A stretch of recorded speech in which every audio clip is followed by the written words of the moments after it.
Hello friends, जो हमारी last class थी उसके एंड में हमने काउंटर ऑफर पर मामला ड्रॉप किया था।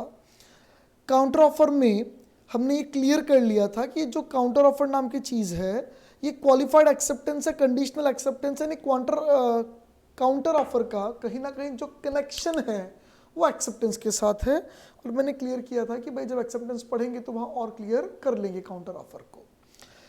हमने लास्ट क्लास तक ऑफर पूरा पढ़ लिया था, ऑफर के टाइप्स पढ़ लिए थे, ऑफर की definition, essential elements of valid offer, ये सब हमने डिस्कस कर लिया था। आज हम बात करने वाले हैं एक्सेप्टेंस की। भाई एक्सेप्टेंस क्या है? जब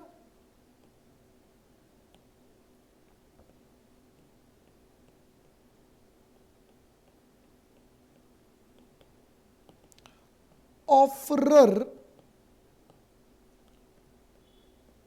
ऑफरी को ऑफर देता है, ऑफर हम समझ चुके हैं वैलिड ऑफर क्या होता है।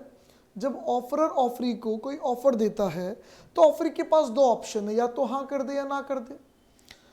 अगर ये ना कर देता है मतलब ऑफर वहीं खत्म हो गया, बात वहीं खत्म हो गई।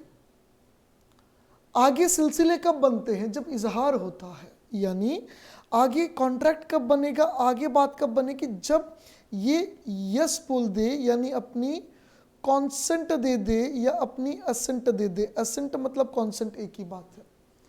जब असेंट या कॉन्सेंट दी जाती है तो उससे अपन बोलते हैं कि यहाँ पर एक एक्सेप्टेंस दी गई है। क्या दी गई है? एक्सेप्टेंस। और जैसे ही ऑफर पे एक्सेप्टेंस दी जाती है वैलिड कॉन्ट्रैक्ट बन जाता है। ऑफर पे जैसे एक्सेप्टेंस दी जाती है क्या बन जाता है? वैलिड कॉन्ट्रैक्ट बन जाता है। अब एक्सेप्टेंस के रिगार्डिंग कुछ सिंपल बातें अभी अपन देखेंगे, डेफिनेशन पढ़ेंगे, सारा लॉजिकल बात करेंगे। कुछ सिंपल बातें मैं आपको बता दूं जो बहुत कॉमन सेंस टाइप की है। भाई सबसे पहले तो एक्सेप्टेंस कौन दे सकता है? हम ऑलरेडी पढ़ चुके हैं ना, इसलिए मैं कह रहा हूँ कॉमन सेंस टाइप की। वैसे तो पूरा लॉ ही कॉमन सेंस है, पर आप जो पढ़ चुके हैं वो तो आपको याद होगा। भाई एक्सेप्टेंस कौन दे सकता है? हमने पढ़ा था, बहुत बार पढ़ा है। एक्सेप्टेंस कौन दे सकता है? कोई भी। एक्सेप्टेंस कौन दे सकता है? जिससे ऑफर दिया गया है। एक्सेप्टेंस कौन दे सकता है? जिसे ऑफर दिया गया है, यानी जिसको ऑफर दिया गया सिर्फ वही एक्सेप्ट कर सकता है, कोई और एक्सेप्ट नहीं कर सकता। हाँ, अगर जनरल ऑफर है तो ऑफर दिया ही सबको गया है तो सब में से कोई भी एक्सेप्ट कर सकता है।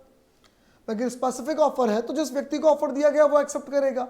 अगर जनरल ऑफर है, यानी आपने पब्लिक एट लार्ज को ऑफर दिया है, तो जिनको ऑफर दिया है उनमें से कोई भी एक्सेप्ट कर सकता है, क्योंकि आपने ऑफर ही सबको दिया।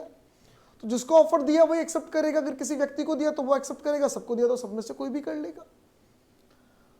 यानी offer must be accepted by the person to whom it was made. जिसको ऑफर दिया गया था वही उसको क्या कर सकता है? एक्सेप्ट कर सकता है। एक बात हमने और पढ़ी है, मैं समझाता हूं क्या। Acceptance must be given in the mode prescribed. Acceptance must be given in the mode prescribed, यानी ऑफरर ने अपने ऑफर में, ऑफरर जो है उन्होंने अपने ऑफर में जैसे बोला होगा कि आपको इस तरीके से एक्सेप्टेंस देनी है। जब ऑफर दिया होगा ऑफरर ने, हो सकता है उसने कोई तरीका बताया हो एक्सेप्टेंस का, कोई वे बताया हो एक्सेप्टेंस का, तो एक्सेप्टेंस जब ऑफरी देगा तो it must be given in the manner, in the way as prescribed by the offerer. Offerer ने जैसा बोला होगा ऑफरी को वैसे ही एक्सेप्टेंस देना पड़ेगा। ऑफरर ने बोला कि तू व्हाट्सएप पे हाँ करना, तो व्हाट्सएप पर करना पड़ेगा। उसने बोला लेटर लिख के हाँ करना, लेटर लिखकर हाँ करना पड़ेगा। उसने कहा मेरा कुत्ता गुम गया, जो ढूंढ के लाएगा उसको 5,000 दूंगा, तो एक्सेप्टेंस करने के लिए कुत्ता ढूंढ कर लेकर आना पड़ेगा। यानी acceptance must be given in the mode prescribed. हो सकता है उसने लिख के बोला, हो सकता है उसने बोल के बोला, हो सकता है उसने लेटर के लिए बोला, हो सकता है उसने मेल के लिए बोला, हो सकता है उसने कोई कंडक्ट करने के लिए बोला हो कि जो ये एक्ट करेगा उसकी एक्सेप्टेंस मान लूंगा। तो it must be given in the mode prescribed. एक और बात क्लियर करना, नया पेज ले लेते हैं, सबसे इंपॉर्टेंट बात है एक्सेप्टेंस के लिए। एक्सेप्टेंस मस्ट बी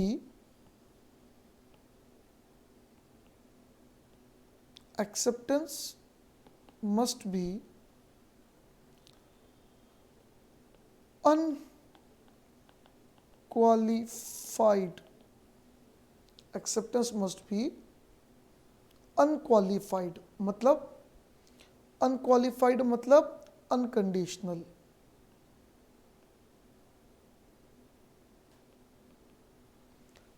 यानी उसमें कोई शर्त नहीं होनी चाहिए। जब ऑफरर कोई ए है, ऑफर देता है बी को, तो बी को क्या करना है, उस ऑफर को एज इट इज, जैसा है वैसा का वैसा, या तो एक्सेप्ट करना है या रिजेक्ट करना है। एक्सेप्टेंस, एक्सेप्टेंस कब कहलाएगी, जब ऑफर को एज इट इज स्वीकार किया गया हो, एक्सेप्ट किया गया हो। अगर आप एक्सेप्टेंस करते समय ऑफर को तोड़ते हो या मोड़ते हो, यानी तोड़ या मोड़ किया गया, तोड़ना या मोड़ना किया गया है, that acceptance is not acceptance. तोड़ना या मोड़ना, इसने ऑफर दिया था, उसमें दो बातें थी। जब ए ने ऑफर दिया बी को तो उसमें दो बातें थी। दो बातें क्या, कि भैया मैं अपना मोबाइल आपको 5,000 में बेचूंगा, बदले में अपना मोबाइल मुझे 3,000 में बेच दो। दो बातें थी, कोई भी दो बातें हो सकती है। उसमें दो एस्पेक्ट थे, दो पहलू थे। मैं आपके यहां जॉब करने को रेडी हूं, मैं आपके यहां जॉब कर लूंगा, 50,000 पर मंथ लूंगा, लेकिन आपको मुझे रहने के लिए घर भी देना पड़ेगा। अब समझना, मैं आपके यहाँ जॉब करने को चाहता हूँ, मैं आपके यहाँ जॉब करने को तैयार हूँ, 50,000 महीना लूंगा आपसे जॉब का, लेकिन प्लस मैं रहने के लिए घर भी लूंगा। अब सामने वाले ने बोला कि ठीक है 50,000 महीना तो दे दूंगा, लेकिन रहने के लिए घर नहीं दूंगा, खाली 50,000 महीना ही दूंगा।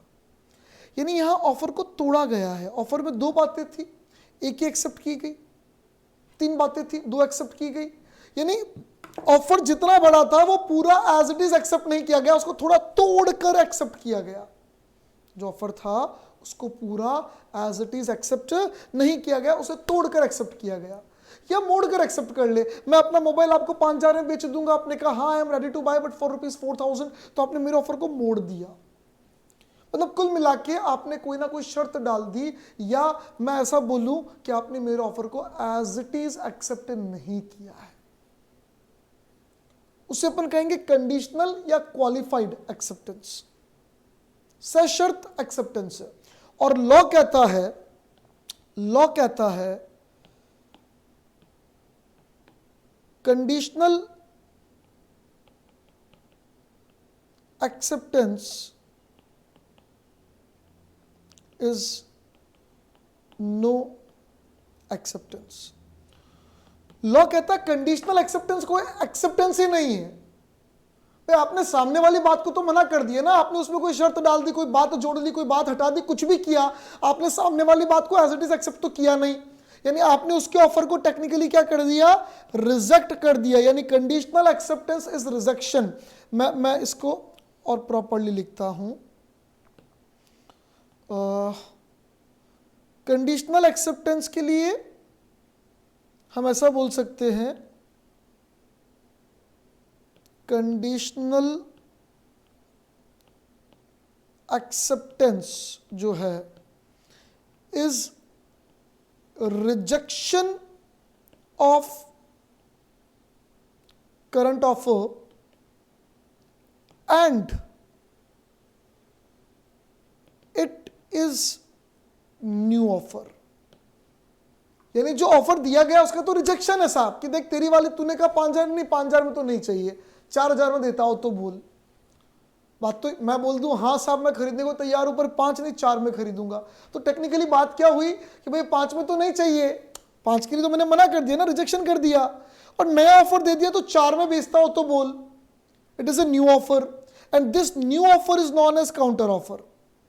This new offer is known as counter offer. इस नए ऑफर को हम क्या बोलते हैं, काउंटर ऑफर बोलते हैं। हाँ, एक छोटी सी बात का ध्यान रखना, एज इट इज एक्सेप्ट होना चाहिए, बिल्कुल सही बात है, लेकिन भाषा बदलना या फिर लीगल रिक्वायरमेंट्स पर फोकस करना is not counter offer, it's not conditional acceptance.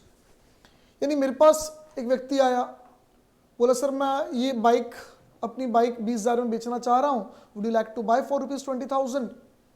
मैंने बाइक देखी, मैं खरीदूंगा तो सही, लेकिन इसका आरसी वगैरह तो सारे डॉक्यूमेंट्स मुझे देता हो तो।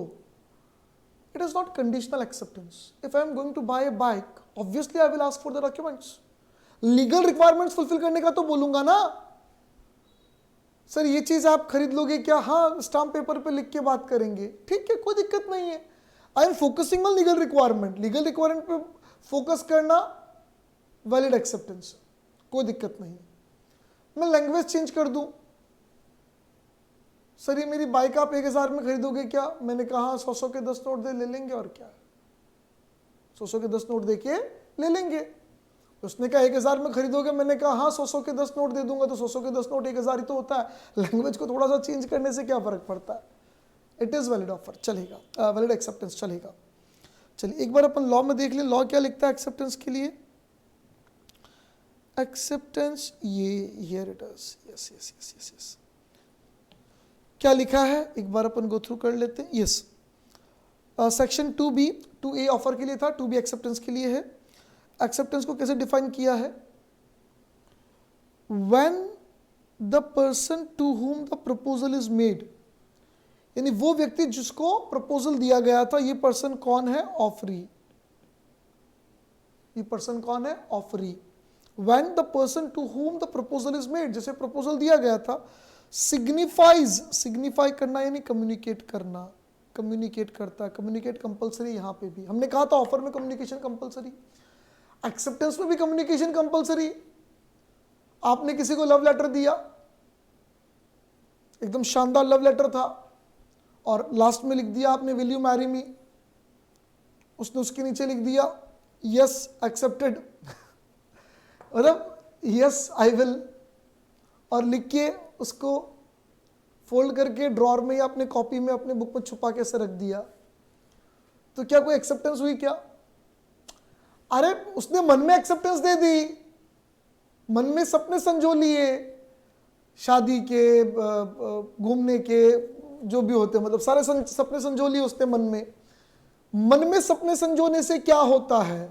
यू हैव टू कम्युनिकेट, सामने वाले को बोलना पड़ेगा।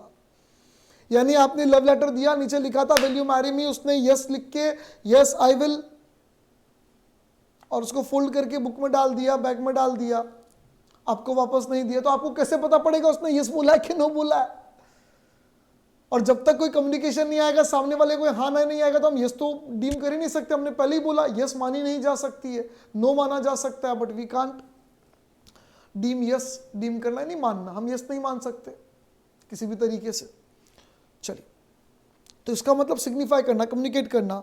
His assent that to, his assent मतलब उसका कॉन्सेंट, असेंट का मतलब क्या हो गया? कॉन्सेंट, दैट टू यानी उस पर किस पर? ऑफर पर। दैट टू मतलब उस पर मतलब वो जो ऑफर दिया गया था ना, उस ऑफर पर जब अपनी कॉन्सेंट देता है। Proposal is said to be accepted, ये मान लिया जाएगा प्रपोजल क्या हो चुका है? एक्सेप्ट हो चुका है, यानी उनके बीच में प्रॉमिस बन चुकी है, और प्रॉमिस और कंसिडरेशन मिलाकर क्या कहलाता है? एग्रीमेंट। इस डेफिनेशन के एनालिसिस से हमको क्या समझ में आता है? बहुत सिंपल सी बात है। इसने एग्जांपल ले लिया, ए ने बी को ऑफर दिया, तो बी वो पर्सन हो गया जिसको ऑफर दिया गया है, नहीं the person to whom the offer was made, या ऑफर इज मेड, वो बी हो गया।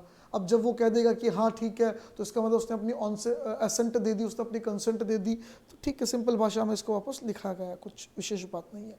ये इंपॉर्टेंट है, जो हमने वैसे पिछली क्लास में थोड़ा डिस्कस किया था थोड़ा सा। Relationship between offer and acceptance, according to sir William Anson, acceptance is to offer what a lighted match is to a train of gunpowder। एक ट्रेन ऑफ गन पाउडर यानी कोई मान लो बारूद का ढेर पड़ा है, बारूद का ढेर ऑफर है, और माचिस की तीली उस पर एक्सेप्टेंस है। क्रॉस ऑफर में भी ये बात काम आती है कि दो ट्रेन ऑफ गन पाउडर एक साथ होकर आग नहीं लगा सकते, यानी two trains of gunpowder cannot bring the fire on, आग नहीं लगा सकते, फायर ऑन नहीं हो सकती। हमें आग लगाने के लिए, to trigger the fire, fire को ट्रिगर करने के लिए, लगाने के लिए हमें तीली डालनी पड़ेगी, यानी दो क्रॉस ऑफर आपस में एक्सेप्टेंस नहीं बनते हैं, वहां आग लगानी यानी एक्सेप्टेंस जरूरी है। तो इसने क्या बोला, ऑफर के ऊपर एक्सेप्टेंस बिल्कुल वैसे ही जैसे बारूद के ढेर पे माचिस की तीली है, जैसे बारूद के ढेर पे माचिस की तीली पड़ेगी आग लगेगी। मतलब जैसे ऑफर पे एक्सेप्टेंस पड़ेगा वैसे ही लीगल रिलेशनशिप बनेगा, कॉन्ट्रैक्ट बनेगा। अब आप लीगली बाउंड हो, अब आप पीछे नहीं हट सकते दोनों।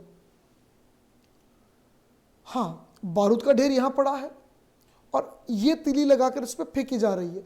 जब तीली फेंकी जाए उससे पहले मैं बारूद का ढेर हटा दूं, तीली फेंकने से पहले बारूद का ढेर हटा दूं तो कोई कॉन्ट्रैक्ट बना नहीं, तब तो आग लगेगी नहीं ना, यानी लीगल रिलेशन क्रिएट ही नहीं होगा। यानी ऑफर कैन बी विड्रॉन और रिवॉक्ड बिफोर द एक्सेप्टेंस। मैं सोच रहा हूं मैं अपना मोबाइल आपको 5,000 में बेच दूं, मैं सोच रहा हूं मैं अपना मोबाइल आपको 5,000 में बेच दूं, आप यस और ना बोलते उससे पहले अरे नहीं नहीं नहीं नहीं नहीं, नहीं मजाक कर रहा था, ऐसा चलेगा? बिल्कुल बिल्कुल वैलिड है साहब। लॉ कहता है एक्सेप्टेंस से पहले पहले आप ऑफर को वापस पीछे हटा सकते हो, लेकिन एक बार सामने वाले ने एक्सेप्टेंस दे दी, अब आप लीगली बाउंड हो, आपने ऑफर दिया था, आप लीगली बाउंड हो, अब आप पीछे नहीं हट सकते हो।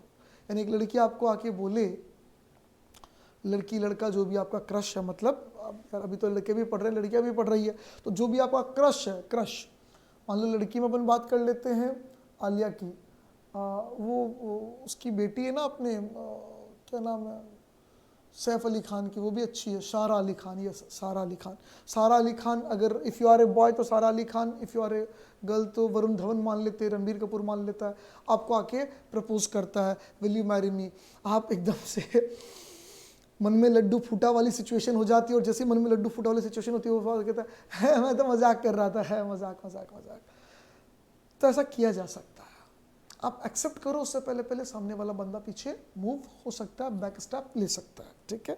ये बात आपको यहाँ पे समझाई गई है। This effect, the effect of this observation is that what acceptance triggers can not be recalled और अनडन। यानी एक बार एक्सेप्टेंस हो गया तो फिर आप वापस उसको अनडन नहीं कर सकते, उसको आप वापस बैक नहीं कर सकते, वो कॉन्ट्रैक्ट बन चुका, अब आप लीगल ऑब्लिगेशन है दोनों पार्टीज की, और कोई भी पार्टी अगर अपनी लीगल ऑब्लिगेशन को पूरा नहीं करेगा तो उसके खिलाफ कोर्ट में केस होगा, पेनल्टी लगेगी, सजा होगी, व्हाटएवर, बट होगा। But there is a choice to the person who had the train to remove, यानी ट्रेन को हटाने का एक ऑप्शन होगा, यानी ऑफर को वापस पीछे लेने का ऑप्शन होगा, it before the matches applied, यानी एक्सेप्टेंस से पहले पहले।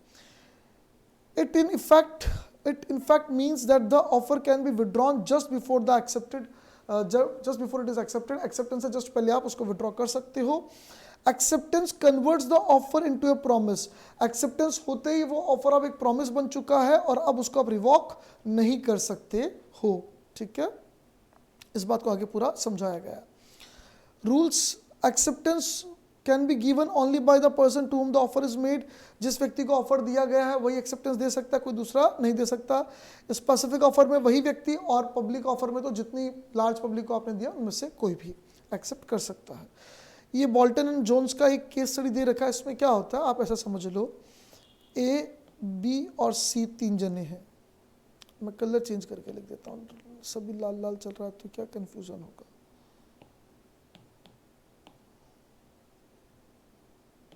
चलिए ए बी और सी, ठीक है। ए और बी में बी ए से पैसे मांगता था, बी को ए से कुछ पैसे लेने थे, ए का अपना एक बिजनेस था, ए ने अपना पूरा बिजनेस सी को बेच दिया। अब बी को कुछ पैसे ए से लेने थे तो बी ने क्या किया, इसकी दुकान से गुड्स का ऑर्डर किया कि भाई तू ये गुड्स बेच दे। उसको लगा पैसे दे नहीं रहा, बी को लगा ए पैसे तो दे नहीं रहा है, एक काम करता हूँ उसकी दुकान से कुछ गुड्स मंगा लेता हूँ, फिर कह दूंगा भैया पुराने पैसे अपने बराबर हो गए, मस्त रहे। अब गुड्स की कोई खास जरूरत नहीं थी बी को, फिर भी उसने गुड्स मंगवा लिए कि भाई ठीक है ना, कुछ तो आएगा, पैसे गुड्स मंगवा लिए। ए अपना बिजनेस ऑलरेडी सी को बेच चुका था, तो ए ने सी को बोला ये बी ने गुड्स मांगे तो सप्लाई कर देना। सी ने बी को गुड्स दे दिए। थोड़े दिनों बाद सी ने पैसे मांगे तो बी ने मना कर दिया, बोले किस बात के पैसे, मेरा तो ऐसे सेटलमेंट था। तो उसने बोला ए ने गुड्स थोड़ी दिए, गुड्स तो मैंने दिए। तो बोले तूने क्यों दिए, तुझे कहा मैंने। कोर्ट ने कहा कि बी ने ए को ऑफर दिया था, सी को ऑफर नहीं दिया था। जब सी को ऑफर दिया ही नहीं, जब सी को ऑफर दिया ही नहीं तो सी एक्सेप्ट कैसे कर सकता है, और जब सी एक्सेप्ट कर ही नहीं सकता तो बी और सी के बीच में कोई कॉन्ट्रैक्ट बना ही नहीं है, और जब बी और सी के बीच में कॉन्ट्रैक्ट बना ही नहीं है तो बी गुड्स वापस दे दे और अब पेमेंट करने की ज़रूरत नहीं है। ये केस स्टडी हुई थी, ये आप देख सकते हो। Bolton bought a business from Brocklehurst, क्या एक तो क्या क्या नाम रखते हैं, इतने घटिया घटिया नाम रखते हैं गधों जैसे, सिंपल सिंपल नाम रख लेते हैं। यानी इसने इससे बिजनेस खरीदा, जॉन्स था जो क्रेडिटर था उससे पैसे मांगता था, और वही सारा केस आपको यहाँ समझा रखा है। ऐसे नाम आपको तो याद करने पड़ेंगे एग्जाम में लिखने के लिए। उसके बाद अगर जनरल ऑफर है तो पब्लिक में से कोई भी एक्सेप्ट कर सकता है, जिसको भी नॉलेज ऑफर की, ऑब्वियसली नॉलेज होनी जरूरी है, बिना नॉलेज के ऑफर एक्सेप्ट नहीं किया जा सकता, बिना नॉलेज के ऑफर एक्सेप्ट नहीं किया जा सकता। कार्लिर वर्सेस कार्बोलिक स्मोक बॉल हम ऑलरेडी केस पढ़ चुके हैं।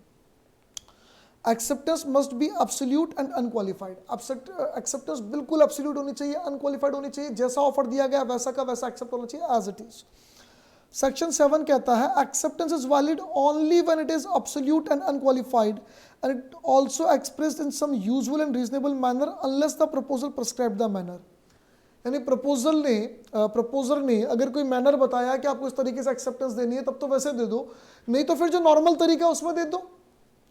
Usual and reasonable, what do you mean by word reasonable? ये रीजनेबल वर्ड लॉ में बहुत जगह आएगा, ये रीजनेबल वर्ड लॉ में बहुत जगह आएगा। रीजनेबल शब्द का मतलब क्या है? लॉ में बहुत जगह आएगा। आपने अगर पहले कभी कहीं लॉ पढ़ी है तो आपने सुना भी होगा कि रीजनेबल वर्ड बहुत जगह आता है। लॉ में जब जब रीजनेबल लिखा हो वहां वहां समझ लेना कि लॉ के पास बोलने को कुछ है नहीं, तो लॉ ने बोल दिया डिपेंडिंग अपॉन सिचुएशन।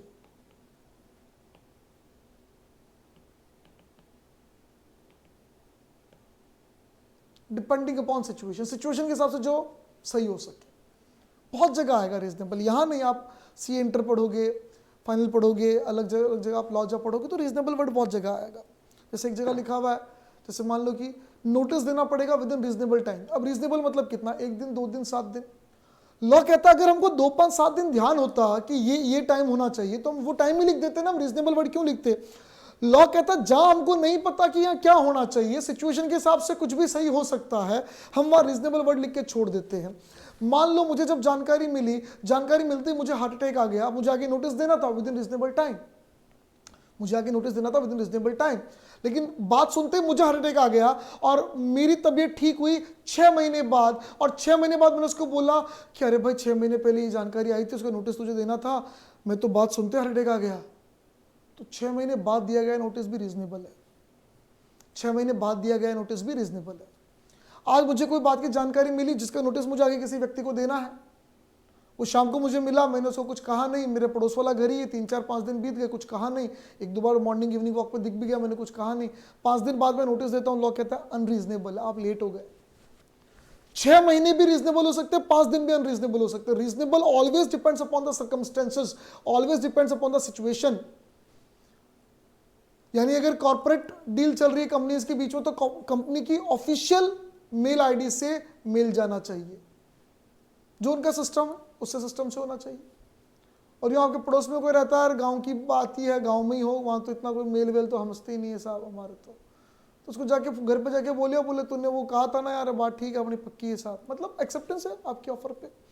तो reasonable always depends upon situation. कसम खा लो कि रीजनेबल वर्ड जब जब लिखा हुआ आएगा तब तक हम क्या समझ लेंगे कि depends upon situation. Reasonable word किस पे डिपेंड करेगा?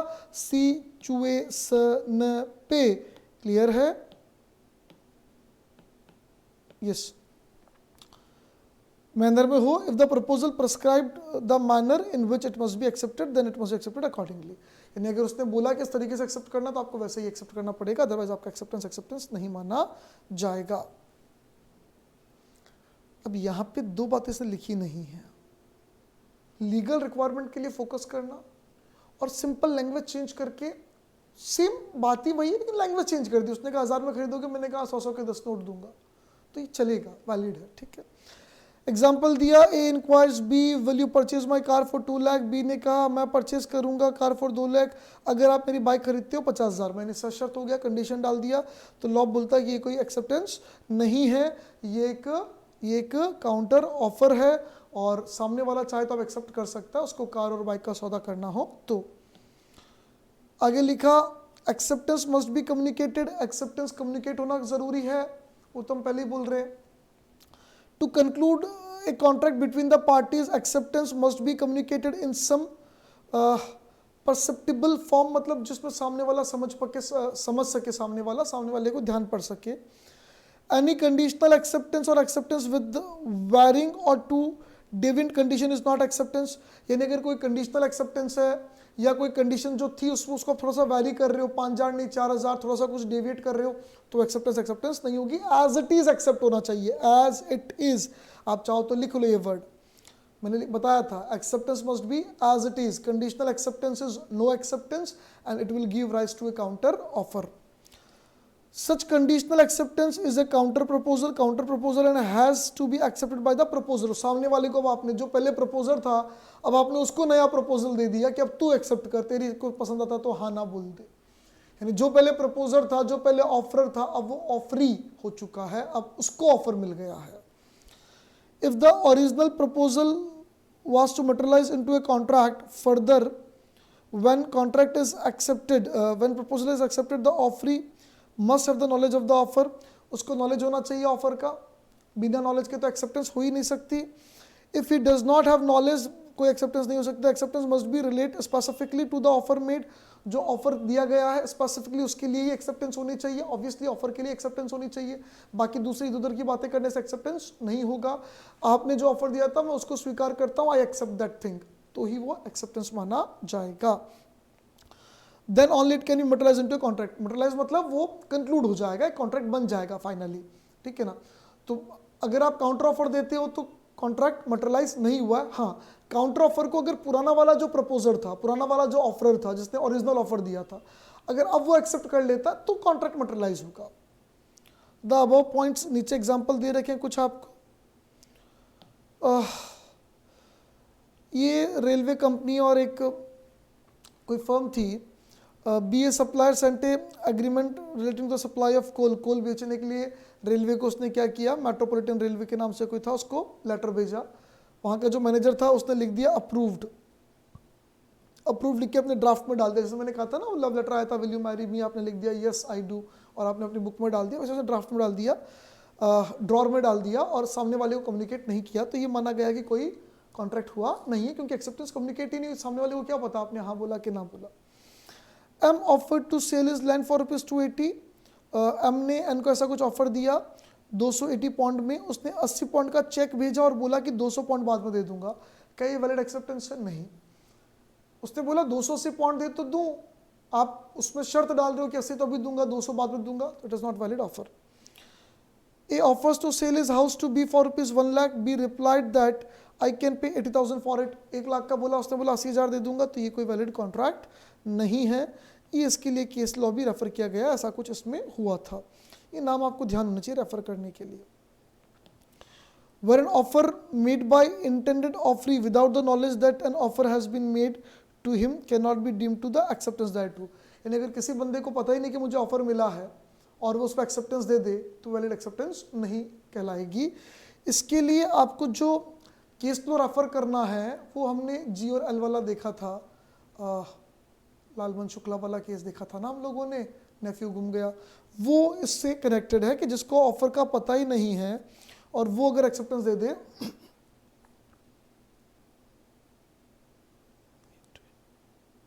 ओह सॉरी, थोड़ा सा अंग्रेजी की दिक्कत है साहब, वापस रीड करते हैं। ये क्रॉस ऑफर की बात कर रहा है, sorry, he is talking about cross offer, ये क्रॉस ऑफर की बात कर रहा है।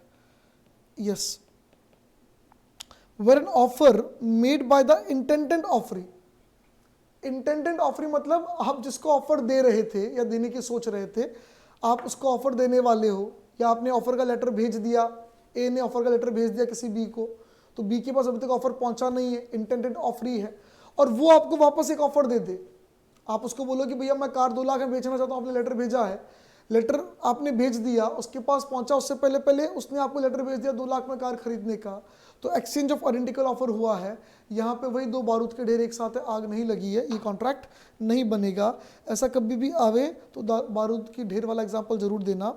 यहाँ मैं एक छोटी सी चीज़ क्लियर करूँगा मॉड्यूल की गलती को। मॉड्यूल की गलती ये है कि जो भगवान दास और गिरधारी लाल का जो केस लो है, ये कम्युनिकेशन ऑफ एक्सेप्टेंस से रिलेटेड है, ये इस चीज़ से रिलेट ही नहीं करता।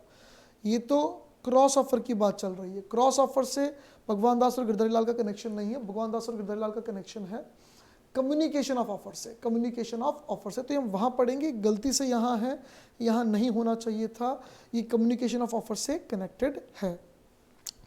ए mere variation in the language not involving any difference in substance, यानी मटेरियल कोई डिफरेंस नहीं आ रहा है, खाली लैंग्वेज अलग हो रही है। उसने कहा 1000 रुपये मोबाइल बेचूंगा, मैंने कहा 100 के 10 नोट दूंगा।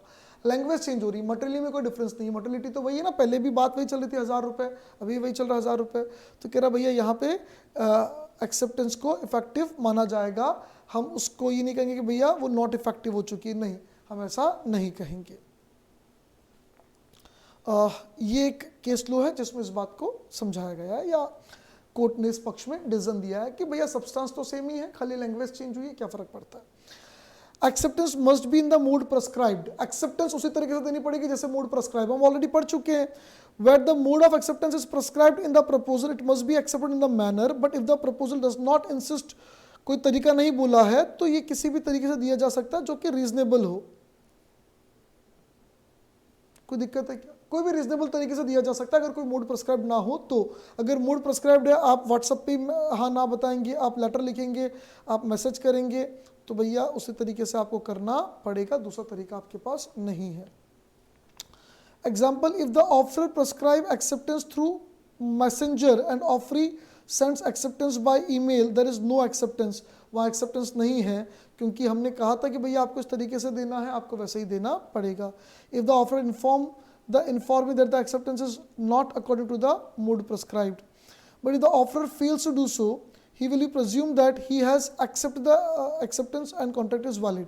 Obviously, मैंने आपको ऑफर दिया और मैंने बोला आपको मैसेंजर से भेजना है, आपने मैसेंजर से नहीं भेजा, ईमेल किया, तो यहाँ पे कॉन्ट्रैक्ट नहीं बना, आपका एक्सेप्टेंस गलत है, ठीक है।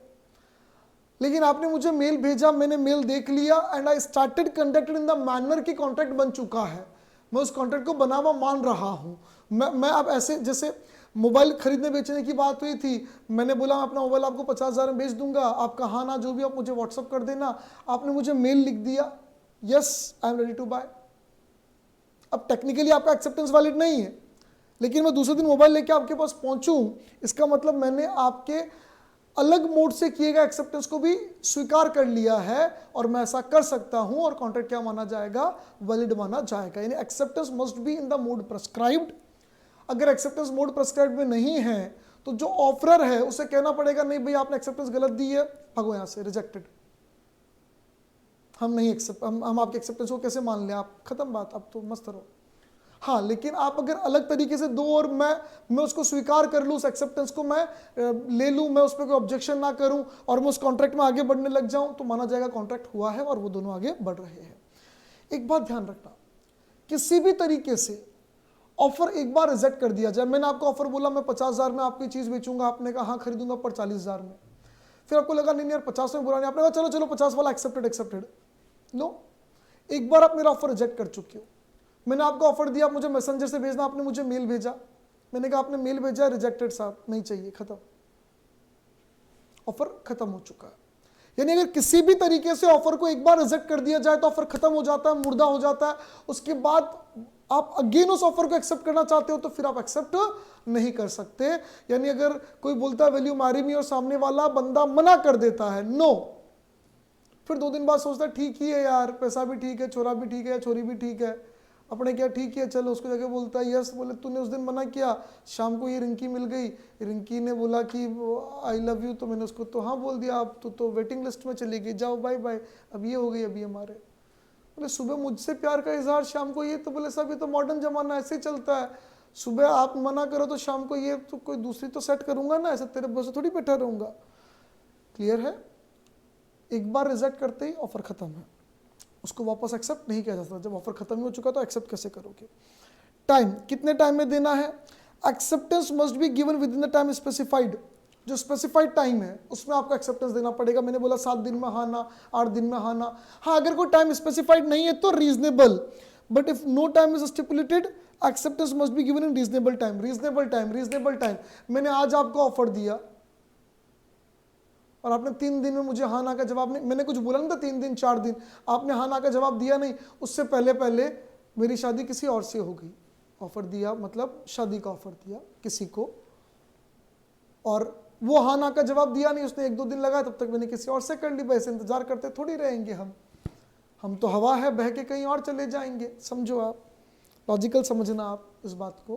भाई चुन्नू ने चुन्नी को शादी का प्रपोजल दिया, चुन्नी हाँ ना बोलती उससे पहले पहले ही, भाई एक आधा दिन तो इसने वेट किया भी होगा, मान लो इसने हाँ ना बोला उससे पहले चुन्नू ने मुन्नी से शादी कर ली या उसको प्रॉमिस कर दिया शादी का। अब चुन्नी बोलती यस यस यस यस मेरी तरफ से हाँ है, अब आप लेट हो गए साहब, छोरा तो कहीं और बिक गया, आप किसी और का हो चुका, आप लेट हो। It must be given with in reasonable time. Reasonable time जो होता है वो 2 दिन भी हो सकता है, 2 साल भी हो सकता है। अगर 2 साल तक उसने शादी नहीं की है, वो कुंवारा ही है अभी तक, तो 2 साल बाद भी अगर वो आके यस आई डू बोले तो उसको एक्सेप्टेंस माना जा सकता है। रीजनेबल टाइम कितना होगा, सिचुएशन टू सिचुएशन डिफर करेगा। Before the lapse of offer, offer खत्म होने से पहले पहले। अब लैप्स ऑफ ऑफर ये जो टर्म है ये इस चैप्टर के लास्ट में आएगा, जो हमको बताएगा कि किन किन कारणों से ऑफर लैप्स हो जाता है। मान लो एक व्यक्ति ने किसी को ऑफर दिया और ऑफर देने के बाद वो व्यक्ति मर गया। अगर वो मर गया बिफोर एक्सेप्टेंस तो ऑफर लैप्स हो चुका है, अब आपका एक्सेप्टेंस इनइफेक्टिव होगा, आप उसका एक्सेप्टेंस दे ही नहीं सकते क्योंकि ऑफर खत्म हो चुका है। लैप्स होना मतलब ऑफर खत्म हो जाना। ऑफर का एक्सेप्टेंस तब तक दिया जा सकता है जब तक ऑफर हो। ऑफर लैप्स हो गया, लैप्स कब होगा, विड्रॉ कर ले तो लैप्स हो जाता है। कोई बोलते नहीं नहीं नहीं ऑफर दिया था, अब एक्सेप्टेंस नहीं चाहिए, नहीं नहीं नहीं नहीं नहीं मैं मना करता हूं, ऑफर को विड्रॉ कर ले। ऑफर देने वाला व्यक्ति एक्सेप्टेंस से पहले पहले मर जाए, पागल हो जाए, ऐसा कुछ हो जाए, तो इन दैट केस हम मानेंगे कि ऑफर लैप्स हो चुका है, ऑफर खत्म हो चुका है। और लैप्स को हम और डिटेल में डिस्कस करेंगे at the end of this first unit. What is reasonable time is nowhere defined in the law. Law में कहीं डिफाइंड नहीं है रीजनेबल टाइम क्या है। ये डिपेंड करता है फैक्ट्स पर, सर्कमस्टेंसेस पर, पर्टिकुलर केस पर। mere silence is not acceptance। चुप रहना एक्सेप्टेंस नहीं है। चुप रहना एक्सेप्टेंस नहीं है मतलब आप किसी की खामोशी को उसका इजहार इश्क नहीं मान सकते हो। आप खामोशी को इजहार इश्क नहीं मान सकते हो। ये हम शुरू से कहते आ रहे कि हाँ, किसी भी कीमत पर नहीं माना जा सकता। ये कह रहा है कि आपने किसी को ऑफर दिया और सामने वाला व्यक्ति उस ऑफर पे चुप है। अब देखो, क्लियर करना, चुप का मतलब है कि ना तो बोल रहा ना इशारा कर रहा है। इशारा करके भी हाँ तो बोला जा सकता है। अरे समझो यार इस बात को यार। हथौड़े वाली जो सेल थी, हथौड़े वाली मतलब ऑक्शन सेल। ऑक्शन सेल में क्या हुआ था, बिडर ने जब बिड किया यानी उसने ऑफर दिया, तो जो सामने बैठा था ऑक्शनियर, उसने बोला कुछ नहीं लेकिन हथौड़ा मारा, कंडक्ट तो किया। ये कह रहा कंडक्ट किया तो हम एक्सेप्टेंस मान लेंगे, कोई दिक्कत नहीं, लेकिन सिर्फ चुप है, सिर्फ चुप है और कुछ नहीं कर रहा है और कोई इशारा नहीं है, हथौड़ा नहीं मारा, आंख नहीं मारी, इशारा नहीं किया, नहीं दिया, तुम सामने वाले की हाँ माने क्या? नहीं। ये कह रहा चुप रहने को हाँ नहीं मानोगे। हाँ कुछ कंडक्ट किया तो उस कंडक्ट से अगर हाँ इन्फर होता है, उस कंडक्ट से हाँ दिखता है, उस कंडक्ट से हाँ डीम होता है और वो कंडक्ट हाँ को रिप्रेजेंट करता है, तो आप उसकी हाँ मान लो, कोई दिक्कत नहीं। लेकिन खामोशी को हाँ नहीं मानोगे, आप खामोशी को हाँ नहीं मानोगे। क्या लिखता है, मियर साइलेंस इज नॉट एक्सेप्टेंस। क्या लिखता है, the acceptance of an offer can not be implied from the silence of the offeree और हिज फेलियर टू आंसर। यानी अगर ऑफरी आंसर नहीं देता है, वो शांत रहता है, वो चुप रहता है, तो आप उसकी हाँ नहीं मान सकते। Unless the offeree has in any previous conduct indicate that his silence is the evidence of acceptance. हाँ, अगर लड़की ने पहले ही कह दिया हो कि तुम जब कभी प्रपोज करोगे तो मैं शर्म के मारे कुछ कह नहीं पाऊंगी, तुम समझ जाना कि मेरी खामोशी मेरा इजहार है। अगर लड़की ने पहले ही कह दिया हो ये बात, मैं चुप रहूंगा, तो तू हाँ मान लेना। भाई जब आप मुझे शादी के लिए प्रपोज करोगे तो मैं शर्म के मारे कुछ नहीं बोल पाऊंगा और तुम मेरे खामोशी को मेरा इजहार समझ लेना, तो वहां आप उसको एक्सेप्टेंस मान सकते हो। एक बिजनेसमैन कहता है कि देख भाई, ये चीज़ अगर तुझे बेचनी है तो तू मुझे ऑफर दे देना, और मैं तुझे कोई रिप्लाई नहीं करूँ तो मतलब समझ लेना हाँ है, मैं कहीं बाहर जा रहा हूँ, बिजी रहूँगा, मेरा मेरा नेटवर्क आया नहीं आया, डिस्टर्बेंस रह सकता नेटवर्क का, मैं वहाँ से फ़ोन कर पाऊँ नहीं कर पाऊँ, तू ऑफर दवे मेरे को और मैं तुझे कुछ भी नहीं लिखूँ तो तू हाँ मान लेना, रिजेक्ट करना होगा तो मना करना होगा तो फ़ोन कर दो। होता ना कई बार, कुछ नहीं बोलूँ तो तू हाँ मान लेना, मेरे को मना करना होगा तो मैं घंटी करके बता दूंगा तुझे, या मैं तुझे बोल के बता दूंगा, कैसे भी है। I will communicate if I am not interested, otherwise you can deem my interest. तो वहां पर चुप रहना हाँ है, अदरवाइज चुप रहना हाँ नहीं है। केस लो है भैया, यहाँ पे भी केस लो है। नाम तो आप लोग याद करते रहना भैया, बहुत गंदे नाम है। फेल्ट हाउस वर्सेस बिंडले, बिंडा, क्या पता क्या क्या तो नाम रखते हैं। देखो क्या लिखा है, F uncle offered to buy his nephew's horse for 30 pounds, saying, if I hear no more about it, it shall consider the horse mine at 30. F offered to buy his nephew's horse, यानी uncle ने अपने भतीजे को offer दिया कि मैं तेरा horse 30 pound में खरीदना चाहता हूं। If I hear no more about it, अगर मैंने इसके बारे में कुछ नहीं सुना, it shall consider the horse mine at इता। नेफ्यू ने कोई रिप्लाई नहीं दिया। He told his auctioneer B to keep the particular horse out of sale of his farm stock, intended to reserve it for his uncle, by mistake the auctioneer hold the horse. ये बोल रहा है auction cell थी, auction cell के अंदर uncle ने बोला कि अगर $30 से ऊपर कोई और नहीं बोलता, 30 पाउंड से ऊपर कोई नहीं बोलता है, तो आप उसको मान लेना कि वो घोड़ा मेरा है। यानी 30 से ऊपर कोई और नहीं बोलता तो घोड़ा मेरा है। क्लियर है, उसको एक्सेप्टेंस मान लेना। F sued him for conversation property, held that F could not succeed as his nephew had not communicated the acceptance to him. अब ये कम्युनिकेशन का साइलेंस में डाल देते हैं, मतलब ठीक है, ये कह रहे चुप रहना, कम्युनिकेशन नहीं है। एफ ने जब ऑक्शन पे बोली लगाई कि भैया 30 पाउंड, इससे ऊपर कोई नहीं हो तो मेरे को दे देना, नेफ्यू ने क्या किया, वो घोड़ा साइड में रख दिया। यार ऑक्शन एक जगह पे हो रहा है, आप समझो यार, ये यहां ऑक्शन हो रहा है, ये इनका घर है या कहीं और कोई भी प्लेस है। यहां पे अंकल, सॉरी अंकल तो यू से होता है, अंकल और नेफ्यू मिले। अंकल ने कहा नेफ्यू को कि अगर 30 पाउंड से ऊपर कोई भी ऑक्शन ना आए तो घोड़ा मेरे लिए रख देना। तो टेक्निकली अंकल ने ऑफर दिया, कि 30 पाउंड से ऊपर अगर कोई खरीदने को आता नहीं है तो घोड़ा मेरा मान लेना। ऑफर ये ना, ये तो इसका मतलब अंकल ने ये कहा कि I am ready to buy the horse for 30 pounds, dollar जो भी है 30 पाउंड्स। ये ऑफर दिया अंकल ने कि I am ready to buy the horse for 30 pounds. 30 pound से मैं खरीदने को तैयार हूं। नहीं, 30 पाउंड से ऊपर अगर कोई बोली नहीं आती, उसके ऊपर कोई और आवाज नहीं आती है आपके ऑक्शन में, जब ऑक्शन होगा तब यहां पे जो पब्लिक बैठी उसमें से, तो तुम मेरे लिए रख देना, मैं खरीदने को तैयार हूं।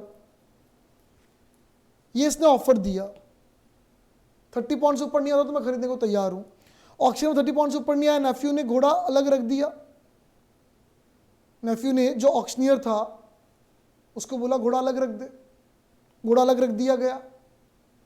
ऑक्शनियर मतलब जो बंदा वहां बैठता है थोड़ा लेकर, नेफ्यू खुद नहीं बैठा, उसका कोई रिप्रेजेंटेटिव, कोई कोर्ट से अपॉइंटेड बंदा बैठा होगा, हम ऐसा बोल सकते तरीके से उसका एजेंट बैठा होगा, उसका एजेंट, उसका रिप्रेजेंटेटिव। उसने, नेफ्यू ने उस ऑक्शनियर को बोला, उस एजेंट को बोला कि तू एक काम कर, ये घोड़ा साइड में रख दे, अंकल ने 30 पाउंड का बोला था तो तू साइड में रख दे। ऑक्शनियर ने वो घोड़ा अपने पास रख लिया, एजेंट ने अपने पास रख लिया, अंकल को किसी ने बताया नहीं। फिर बाद में नेफ्यू ने कहा कि घोड़ा तो आपको लेना पड़ेगा, अंकल ने बोला नहीं, मैं तो मार्केट से दूसरा खरीद चुका हूं, मेरे को अब जरूरत नहीं है। कोर्ट में केस हुआ तो कोर्ट ने कहा कि भैया इसने तो आपको ऑफर दिया था, अंकल ने तो ऑफर दिया था, लेकिन आपने उसको एक्सेप्टेंस कहाँ दिया, आपने एक्सेप्टेंस कम्युनिकेट कहाँ की। चुप रहना एक्सेप्टेंस नहीं है, मियर साइलेंस इज नॉट एक्सेप्टेंस। आप तो चुप थे, आपने कुछ बात तो बोली नहीं, जब आपने एक्सेप्टेंस दी नहीं तो आपकी हाँ कैसे मान ले। A subscribe for weekly magazine for 1 year, A ने कोई वीकली मैगजीन का 1 साल का सब्सक्रिप्शन लिया। Even after expiry of his subscription the magazine company continue to send his magazine for 5 years, 5 साल तक उसको मैगजीन देती रही, and also A continue to use the magazine but deny to pay the bill. A को pay करना पड़ेगा भैया, आप सामने वाले की चीज का उपयोग कर रहे हो। यहां आपका चुप रहना एक्सेप्टेंस है। अगर आपको बाद में मैगजीन मिल रही है तो आपको बोलना, या तो मैगजीन को आप हाथ ही मत लगाओ, वो बाहर छोड़ के जाओ, वहीं का वहीं पड़ा है, या आप कंपनी को बोल दो आप मैगजीन क्यों भेज रहे हो, हमको नहीं चाहिए। वो मैगजीन भेज रहा है, ये उसकी गलती है, लेकिन आप उसको यूज कर रहे हो। If you are using it, continue to use, आप उसको यूज कर रहे हो तो you are liable to pay, you have to pay it. यहां आपका साइलेंस क्या होगा, एक्सेप्टेंस होगा। एक्सेप्टेंस बाय कंडक्ट है। अरे हमने पढ़ा था ना implied contract by conduct. Shoe polish करने वाला आ जाए, रेलवे स्टेशन पे कूली आके आपका माल उठा ले और आप उसके पीछे पीछे चलो, तो you are using the benefit of a person, you have to pay it. No one can enrich himself at the cost of other. आप दूसरे का बेनिफिट लेके खुद फायदे में रह जाओ और बोल दो मैंने कब कहा था, नहीं चलेगा। आपको मना करना चाहिए था, या आपको यूज नहीं करना चाहिए था बेनिफिट को। मैगजीन आ रही है, आप मना भी नहीं कर रहे हो, आप यूज करते जा रहे हो, फिर कह रहे हो मैंने थोड़ी बोला मैगजीन देने के लिए, तो तुमने लीक क्यों भैया, तो यूज क्यों कर रहा है उसको, यू हैव टू पे for it. Acceptance by conduct और इम्प्लाइड एक्सेप्टेंस, सेक्शन 8 कहता है the performance of the condition of proposal, यानी प्रपोजल में कंडीशन है कुत्ता ढूंढ कर लेकर आओ, जो दवाई लेगा वो बीमार नहीं पड़ेगा, पड़ गया तो पैसे देंगे, तो दवाई लेना, कुत्ता ढूंढ कर लाना, ये वो कंडीशंस है जिनको पूरा करके आप कॉन्ट्रैक्ट कर सकते हो। और the acceptance of any consideration for reciprocal promise, यानी आपने आपने ये जो ऊपर वाली बात थी ना, ऊपर वाला एग्जांपल मैगजीन वाला, यानी मैगजीन वाले एग्जांपल में आप क्या कर रहे थे, यानी मिस्टर ए क्या कर रहा था, एक्सेप्टेंस कर रहा था कंसिडरेशन का। आप उससे कंसिडरेशन का एक्सेप्टेंस कर रहे हो, आप उससे लेते जा रहे हो, मैगजीन को यूज करते जा रहे हो, तो नाउ यू हैव टू पे फॉर इट, क्योंकि वो फ्री में दे नहीं रहा, उसमें लिखा हुआ पैसा है। तो रेसिप्रोकल प्रॉमिस बनता है कि वो मैगजीन दे रहा तो आप पैसा दोगे, आप मैगजीन को अगर एक्सेप्ट कर रहे हो तो आपको पेमेंट भी करना पड़ेगा। आप अगर थाली रेस्टोरेंट में जाके बैठ के खाना खा रहे हो तो you have to make the payment. Reciprocal promise है, खाना देगा तो पैसा दूंगा। सर प्रॉमिस बोला कहां था, लिखा कहां था, इंप्लाइड है, इंप्लाइड है, खाना देगा तो पैसा दूंगा, ठीक है। Which may be offered with a proposal continuous acceptance as a proposal, ठीक है, ये कॉन्स्टिट्यूट होगा, नहीं अपने आप में एक प्रपोजल बन जाएगा, it constitutes as an acceptance. This section provide the acceptance of the proposal by conduct as against mode of acceptance. ये सेक्शन बात करता है कि कोई मोड है ही नहीं यहाँ पे, रिटर्न ऑरल कुछ भी नहीं है, या बिना लिखे बिना बोले बाय कंडक्ट एक्सेप्ट किया गया है। Therefore when the person performs the act intended by the proposer as consideration for the promise offered by him, the performance of the act constitutes as acceptance। वापस वही एग्जांपल है, भतीजा गुम गया, नेफ्यू गुम गया, मैंने बोला जो लाके देगा उसको 5,000 रुपये इनाम दूंगा, यानी जो लाके देगा उसने, मैं 5,000 दूंगा, ये मेरा प्रॉमिस है, बदले में आपको क्या करना है, भतीजा ला कर देना, दिस इज कंसिडरेशन। मैं आपको 5,000 दूंगा, मेरा प्रॉमिस है, बदले में भतीजा लाकर देना, ये क्या है, कंसिडरेशन। तो जो भतीजा लाके दे रहा है वो कंसिडरेशन का पेमेंट कर रहा है, वो अपने एक्ट से कंसिडरेशन पे ऑफ करके एक्सेप्ट कर रहा है, कंसिडरेशन देकर एक्सेप्ट कर रहा है, ये लो कंसिडरेशन एक्सेप्ट हो गया, जैसे कंसिडरेशन देगा अपने आप एक्सेप्ट हो जाएगा। मैंने बोला ना बाय एक्ट एक्सेप्टेंस हो सकता है, और यहाँ एक्ट जो है वो अपने आप में पेमेंट ऑफ कंसिडरेशन ही है, जो बदले में चाहिए पैसा, 5,000 के बदले में क्या चाहिए, भतीजा, तो पेमेंट करके या कुत्ता गुम गया वो ढूंढ के लाके दे के, या जो भी एक्ट है, जो भी करना है वो काम करके, भाई मोबाइल बेचने को तैयार हूँ, जो 5,000 रुपये देगा उसको मोबाइल दे दूंगा, पहले जो 5,000 रुपये लाके देगा उसको मोबाइल दे दूंगा। अब कोई व्यक्ति आपको 5,000 रुपये दे दे आके सीधा, तो उसने टेक्निकली क्या क्या एक्सेप्ट कर लिया ना, कंसिडरेशन पे ऑफ कर रहा है, कुत्ता ढूंढ के लाके दे दे, भतीजा ढूंढ के लाके दे दे, यानी कंसिडरेशन को पे ऑफ करना। अगर कॉन्ट्रैक्ट में ऐसा लिखा गया है, ऑफर में अगर ऐसा लिखा गया है कि भैया जो भी ये काम कर देगा उसको हम एक्सेप्टेंस मान लेंगे, तो जैसे वो कंसिडरेशन का पेमेंट करेगा, कंसिडरेशन को पूरा करेगा, एक्सेप्टेंस मान लिया जाएगा, कॉन्ट्रैक्ट बन गया, अब आपको पेमेंट करना पड़ेगा, जरूरी है। When A tradesman receives N order from customer and execute the order by sending the goods, the customers order for goods constitutes the offer, और जैसे ये गुड्स भेज रहा है, ये अपने आप में क्या बन रहा है, एक एक्सेप्टेंस बन रहा है। उसने बोला कि भैया मेरे को 5,000 पेन चाहिए, 5-5 रुपये वाला एक, ये वाला ब्रांड जो है ना, 5-5 रुपये वाला एक पेन चाहिए, सामने वाले ने पैक करके उसकी दुकान में भेज दिया, मतलब दे दिया, एक्सेप्टेंस दे दिया। अब जिसने पेन खरीदना था उसने क्या बोला, कि भैया मेरे को इतना पेन चाहिए, मतलब मैं इतना पे करूंगा, 5 रुपए के हिसाब से 50,000 पेन चाहिए मेरे को, I will pay for it. Obviously खरीद रहा हूं तो पे तो करूंगा ही ना, उसमें तो कोई बात ही नहीं है। तो मेरे ऑफर में ये प्रॉमिस है कि मैं पेमेंट करूंगा, बदले में आप मुझे पेन दो। जैसे आपने पेन भेज दिया, आपने अपना कंसिडरेशन पूरा कर दिया, और कंसिडरेशन पूरा करते एक्सेप्टेंस हो गया। यहाँ कंडक्ट से कंसिडरेशन पूरा करके आप एक्सेप्टेंस दे रहे हो। अब now it's my responsibility to make the payment, मुझे पेमेंट करना पड़ेगा, मैं लीगली बाउंड हूं। ये हमारा एक्सेप्टेंस वाला एस्पेक्ट इस क्लास में फिनिश होता है। Communication of offer and acceptance हम नेक्स्ट क्लास में डिस्कस करेंगे। Thank you, bye bye.